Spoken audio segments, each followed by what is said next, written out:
Good afternoon मित्रांनो, आजच्या live trade ॲनालिसिसच्या व्हिडिओमध्ये आपल्या सर्वांचं स्वागत आहे। सॉरी, मी थोडं ट्रॅव्हलिंग करत होतो म्हणून आपले काही दिवसापासून व्हिडिओ नव्हते। आपण लास्ट व्हिडिओ ट्यूजडेला अपलोड केला होता, त्यानंतर वेडनेसडे, थर्सडे, फ्रायडे हे 3 दिवस आपण मोबाईलने ट्रेडिंग केलेलं आहे व त्या दिवसाचे ट्रेडचे स्क्रीनशॉट मी आपल्या टेलिग्राम ग्रुपवरती टाकायचो। इथे बघू शकता, आपण फ्रायडेला टाकला होता 14% आपण 10 मिनिटात कमवले होते। त्या अगोदर पण थर्सडेला आपण इथे बॉटम कॅच केला होता निफ्टीमध्ये 1 मिनिटच्या स्ट्रॅटेजीने।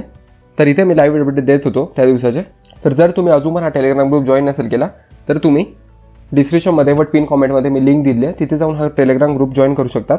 तर चला आपण आजचा ट्रेड बघू। तर इथे जसं तुम्ही बघू शकता की इथे आपलं टार्गेट अचीव झालेलं आहे व आपण 22% कमवलं आहे, ते पण फक्त 5 मिनिटामध्ये। आता हे 5 मिनिटामध्ये आपण कसे कमवले, जसं मी सांगितलं होतं मागच्या फ्रायडेला, म्हणजे की आपण जो मागचा वीक गेला ना तो पूर्ण वीक आपण ही 1 मिनिटची स्ट्रॅटेजी टेस्ट करणार आहोत व जर ही आपल्याला चांगलं प्रॉफिट दाखवतंय, म्हणजे आपण जे टेस्टिंग करणार आहोत तिच्याच आपल्याला चांगला प्रॉफिट दिसतोय, तर मग आपण आजपासून ही स्ट्रॅटेजी आपल्या ट्रेडिंगमध्ये आणू। तुम्ही आपले मागचे व्हिडिओज बघितले असेल व आपण जर टेलिग्राम ग्रुप बघितला तर इथे बघू शकतात की मागच्या वीकमध्ये आपला एक पण स्टॉप लॉस या स्ट्रॅटेजीने खाल्लेलं नाही व प्रत्येक ट्रेडमध्ये आपल्याला इथे प्रॉफिट झालेला आहे। इथे बघू शकता, इथे पण 2 मध्ये प्रॉफिट झाला व त्या अगोदर पण इथे प्रॉफिट झाला। तर प्रत्येकाच्या इथे आपल्याला प्रॉफिट बघायला मिळतोय। तर म्हणून आजपासून आपण ही 1 मिनिटची स्ट्रॅटेजीने ट्रेड करणार आहोत व तेच आपण आज केलं। तर चला ते चार्टवरती जाऊन बघूच की आपण एंट्री कुठे घेतली, स्टॉप लॉस कुठे होता व आपण कोणत्या लॉजिकने हा ट्रेड घेतला होता 1 मिनिटच्या टाइम फ्रेमवरती। तर चला चार्टवरती जाऊ। तर जर आपण एकदा हे सर्व क्लिअर करू तर इथेच आपण 5 मिनिटाचा चार्ट लावला तर इथे काय बघायला मिळतंय, जसं मी तुम्हाला काय सांगितलं की मार्केटमध्ये जो मोठे लोक असतात, ऑपरेटर लोक, ते रिटेल लोकांचे स्टॉप लॉस खायला मार्केटला अप किंवा डाऊन नेतात। तर जे सगळे मूव्ज आहे ना हे फक्त रिटेल लोकांचे स्टॉप लॉस खाण्यासाठी असतात। तर मॅक्स टू मॅक्स 10 पैकी 6 किंवा 7 तरी ब्रेकआउट फेल होतं, कोणते 1 मिनिट टाइम फ्रेमवरती। तर मग म्हणून आपण तेच ब्रेकआउट फेल झाल्यानंतर त्याच्या रिव्हर्समध्ये ट्रेड करण्याचा प्रयत्न करतो व त्यामधून प्रॉफिट काढण्याचा प्रयत्न करतो। तर आज काय झालं, जर आपण हा चार्ट मोठा केला तर इथे काय बघायला मिळतंय, एकतर 18,600चे राऊंड नंबर आहे व त्यावरती 18,700 व खाली 500। तर मार्केट झाला 18,600च्या तिथे ओपन। आता ओपन झाल्यानंतर स्टॉपलॉस कुठे होते, एक वरती इथे होता व इथे होता, कारण मार्केट याच्या 50-60% गेलं नाही, तर म्हणून इथलं स्टॉपलॉस कट नाही होणार। जसं मी तुम्हाला मागच्या व्हिडिओमध्येच एक्सप्लेन केलेलं आहे की हे काय आहे 50-60%चा रूल काय, की जर तुम्ही समजा 100 रुपयाला कोणता स्टॉक बाय केला व तो आता 200 रुपये गेला तर तुम्हाला 100 रुपये प्रॉफिट दिसतोय। तेच जर तो 200 वरून पुन्हा 150-140 वरती येतोय तर तुमचा प्रॉफिट फक्त 40 रुपये उरतो, 60 रुपये तुमचा प्रॉफिट ड्रॉप झालेला आहे। त्यामुळे तुमच्या मनामध्ये एक विचार येतो की तिथेच प्रॉफिट बुक करून टाकायचं व तो ट्रेड क्लोज करायचा।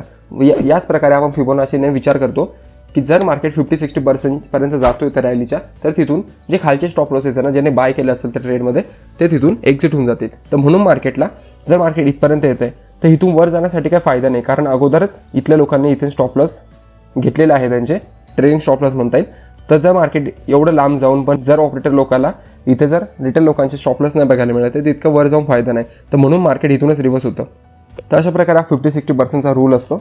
तर मग काय झालं, इथे एक स्टॉप लॉस होता, परंतु मार्केट गॅप ओपन झाल्यानंतर हा पण स्टॉप लॉस येऊन गेला। नंतर स्टॉप लॉस कुठे होता, या ठिकाणी, की मार्केट गॅप ओपन झाल्यानंतर इतकी जी मोठी रॅली आली आहे बाईंगची, तर जे पण लोक गॅप बघून बाय करतात ते इथे बाय करतील व स्टॉप लॉस ठेवतील या लेवलच्या इथे, परंतु मार्केट त्यांचे स्टॉप लॉस खायला खाली येईल।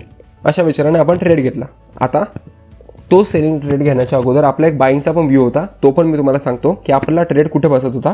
परंतु जसे आपले रूल्स आहे की आपण पर्टिक्युलर कॅन्डल बनल्यानंतरच बाय करतो, त्यामुळे तो ट्रेड आपण अवॉइड केला व इथं बघू शकतात की तो अवॉइड केल्यामुळे आपल्या इथे स्टॉप लॉस बसलेला आहे, कारण मार्केट तिथून पडलं होतं। चला 1 मिनिट टाइम फ्रेमवरती जाऊ। तर इथे काय बघायला मिळतंय, जसं मी तुम्हाला सांगितलं की ही जी लेवल होती, ही जी सेलिंग आली होती, तिच्या 50-60% पर्यंत मार्केट जाईल व तिथून पुन्हा खाली येईल। तसं मार्केट गॅप ओपन झालं। आता गॅप ओपन झाल्यानंतर काय झालं, मार्केट खाली आलं।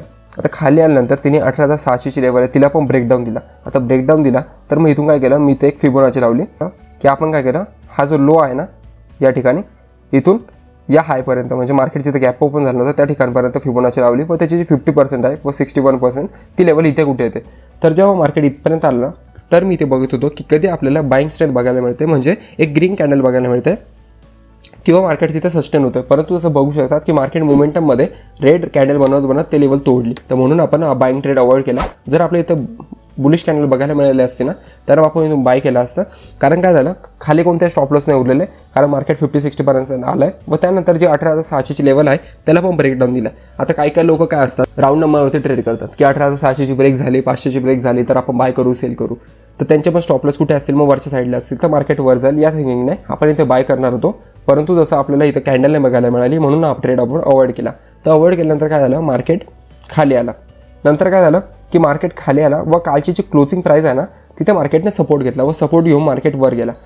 आपले जे ह्या स्ट्रॅटेजीचे रूल्स आहे ना त्यामधला एक छोटासा रूल इथे बसत नव्हता, तरी मग आपण ट्रेड केला. तर म्हणून आपण आपले जे प्रॉफिट आहे ना तो याच लोवरती बुक केलेला आहे. तसं आपलं टार्गेट कुठं असतं माहिती नाही, या लोच्या खाली की मार्केट हा लो ब्रेकडाऊन देईल. परंतु आपण इथेच बुक केला जेव्हा आपल्याला मोमेंटम बघायला मिळाला. कारण यामध्ये कॅच आहे, इथे काय झालं की मार्केट सलग वर गेलं. इथे कोणतेही असं हळूहळू करत ब्रेकआउट दाखवत वर नाही गेलं. तर म्हणजे रिटेल लोक इथे एंटर नाही झाले. इथे हे पण हिची मुवमेंट आणली वरच्या साईडची, ही पण ऑपरेटरच नाही आणली. तर जर ती मूव ऑपरेटरने आणली तर ऑपरेटर स्वतःचे स्टॉप लॉस खाली घ्यायला खाली जाईल का, तर नाही. जर मार्केट इथं असतं, इथं थोडं कन्सोलेशन करून मग ब्रेकआउट दाखवून मग जो वर गेलं असतं, ही जी लेवल आहे, ही जी मार्केटने फॉल दिला, आपण हिची फिबोनाची लावली तर तिचा 50 to 60% इथे येत होता. व काय झालं, मार्केटने पुन्हा 18,600ला वरच्या साईडला ब्रेकआउट दिला.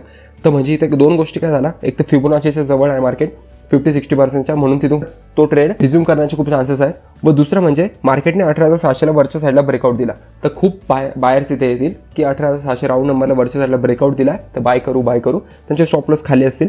परंतु इथे काय झालं आहे की खाली कुठे स्टॉप लॉस नाही. जसं मी तुम्हाला सांगितलं की इथे जर कन्सोलेशन झालं असतं व एक चांगला स्विंग बनला असता ना, तर मग मार्केटने तो ब्रेकडाऊन देऊन एक सलग खाली गेला असता, हा लो ब्रेक केला असता, तर मग आपण इथे टार्गेट ठेवलं असतं. परंतु जसं इथे एक स्ट्रेट रॅली आली आहे ना, तर म्हणून हे खूप अवघड आहे मार्केटसाठी की डायरेक्ट फॉल करत खाली जाणं.